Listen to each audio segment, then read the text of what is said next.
रामटेक परिसरात अवैध रेती माफिया विरोधात पोलिसांनी पुन्हा एकदा मोठी कारवाई करत खळबळ उडवून दिली आहे। मुसेवाडी मार्गावर विना रॉयल्टी रेतीची चोरटी वाहतूक होत असल्याची माहिती मिळताच पोलिसांनी सापळा रचून थेट कारवाई केली आणि रेती माफियांच्या हालचालींना मोठा धक्का दिला आहे।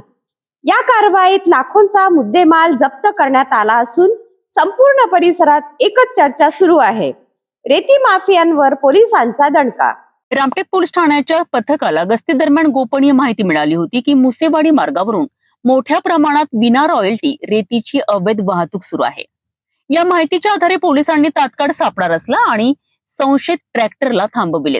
तपासणी दरम्यान ट्रॉलीमध्ये मोठ्या प्रमाणात रेती आढळून आली।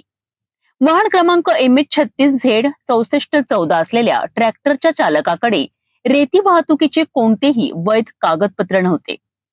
चौकशीत ही रेती विना रॉयल्टी असल्याचे स्पष्ट झालेत। यानंतर पोलिसांनी तात्काळ पंचनामा करून ट्रॅक्टर आणि रेती दोन्ही जप्त केली आहे।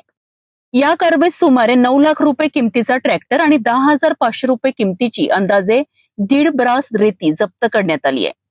या प्रकरणी स्वप्नील गंगाधर मेहुरकुडे राहणार सोनेघाट यांच्या विरुद्ध भारतीय न्याय संहिता कलम 303(2), महाराष्ट्र जमीन महसूल संहिता 1966 अंतर्गत कलम 48(7) व 48(8) तसेच खाण व खनिजे अधिनियम आणि सार्वजनिक मालमत्ता प्रतिबंधक कायद्यान्वये गुन्हा दाखल करण्यात आलाय।